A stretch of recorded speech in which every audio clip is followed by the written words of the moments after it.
Tenille Dashwood is a free agent. Chris Jericho banned from WWE and Smackdown going to 3 hours. It's coming up next on the Squared Circle Psychobabble.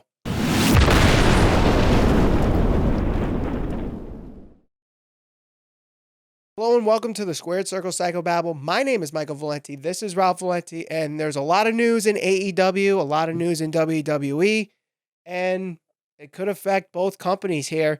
So we're going to talk about it. Before that discussion, make sure you hit subscribe and that bell for notifications as we're trying to hit 5,000 YouTube subscribers before All Elite Wrestling, Double or Nothing. So Ralph, let's start with the news that we heard on Sunday morning, tweeted out by Tenille Dashwood herself, who you may know as Emma in the WWE. She is officially a free agent, spent some time in Ring of Honor, had a good run there, but I guess they couldn't come up with a new deal now that her contract's up. So she's a free agent. Where does she end up? All Elite Wrestling, WWE, somewhere else?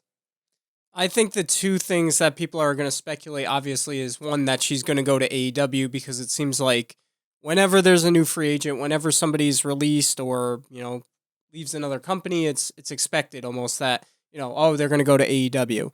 I actually think that it's more likely we see her back in the WWE.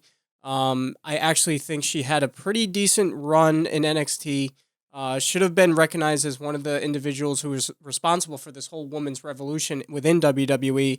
And she didn't necessarily get a good, fair run on the main roster. They brought her up. She had that whole gimmick where she was doing that kind of that silly dance, which, right, it worked for a little bit, but can't really be taken seriously when you're doing that. They tried to repackage her, and then they never really committed to her. So, that being said, I do think it's likely we see her in the WWE, but I obviously, you have to wonder, does she go to AEW as well? Now, I just watched our episode where we did the All Elite Wrestling Draft second round, the Double or Nothing round, and we brought up Emma at that point. And if you are just watching us for the first time, we'll put the link into the video in the description, or the episode if you're listening through our podcast providers. We both said that she would be a great fit for All Elite Wrestling. Definitely. Her character that she was developing in WWE before she was released, I think could work in All Elite Wrestling. It's interesting because when she got released, it was so random. From WWE. From WWE. Yes. It was so random because she was getting she was the opponent for Asuka in her main roster debut, and then 2 days later she's gone. Right. She's released. It was so interesting. It made absolutely no sense. Maybe she was saying, you know what, I'm not getting the creative freedom I want, and maybe she asked for it. We never really got the full details of why she left. Sure. I agree with you that I think she could end up at WWE. It could be a fit, especially because, they're putting a lot more emphasis in the women's division. We obviously have the main event at WrestleMania being Ronda Rousey versus Becky Lynch versus Charlotte Flair. And SmackDown's roster needs someone there, especially to face Asuka, because obviously they don't see anybody as a threat to Asuka. And because of that, she drops the SmackDown Women's title. Now that's put in the main event, and Asuka's put in the Battle Royal. Yeah. So where do you put who could face Asuka legitimately? Emma, who was her first opponent, gave her a good run in her first match. So maybe you bring back Emma and say, we have some unfinished business, and you run a storyline with her. The other thing I want to bring up, though, is if you look at wrestling promotions outside of WWE, outside of All Elite Wrestling, the one promotion that probably has a deep roster of women better than anybody right now is Impact Wrestling. They are definitely doing some interesting things. I mean, look at what just happened over this weekend. I mean, they had the Scarlett Bordeaux versus Disco Inferno match, which I know got a lot of attention, especially on social media. I have to agree. I mean, that could also be a potential fit for her. So I guess we're going to have to see. But yeah. I mean, you also got Tessa Blanchard there, Taya Valkyrie, Kiera Hogan, Scarlett Bordeaux. I mean, they are very deep with their women. The one thing about WWE that I think is to their benefit too is now that they have the women's tag team. Right.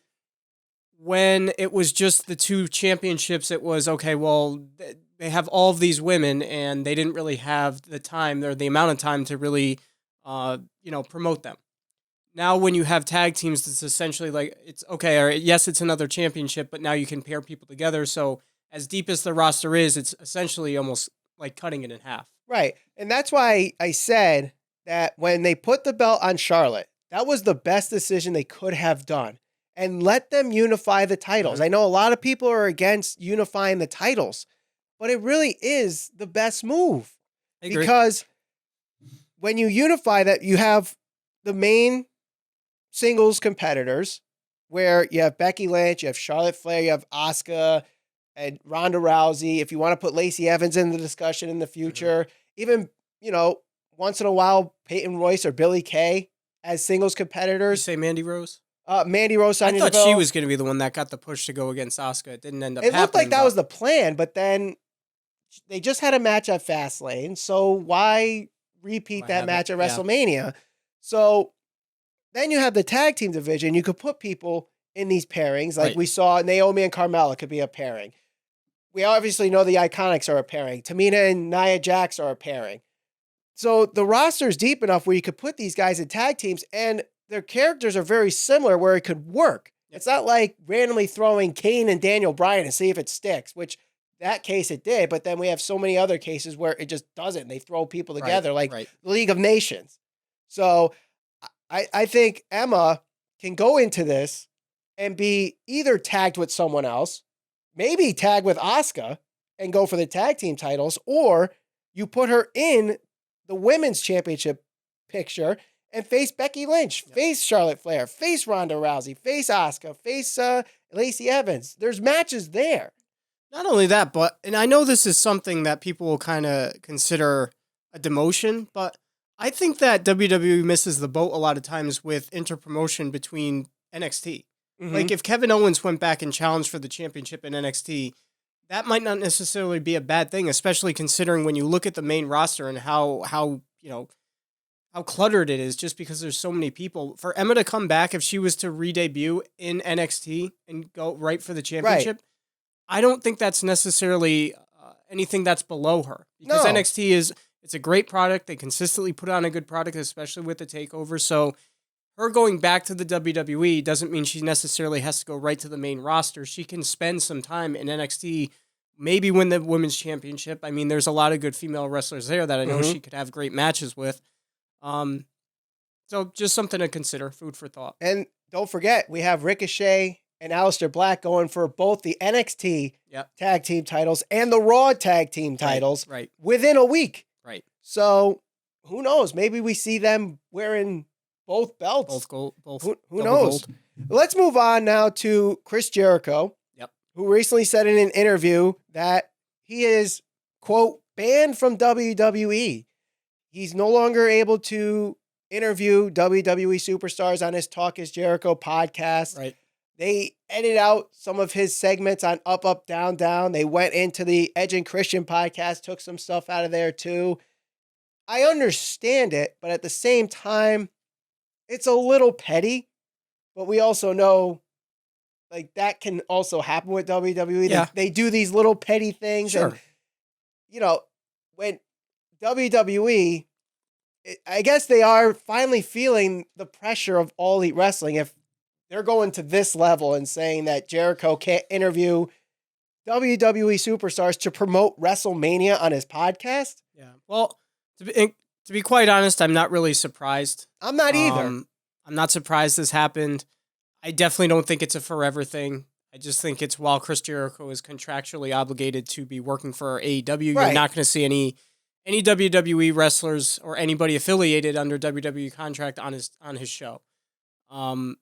I do find it interesting that, the timing of all of it, where this is really, I guess you could say this is the first time they're acknowledging, like, yes, you are a part of that company, and because they've said certain things. I know Triple H has said, yeah, we're going to keep our eye on it, but, as far as even the UFC back in the day, they would never consider that their competition.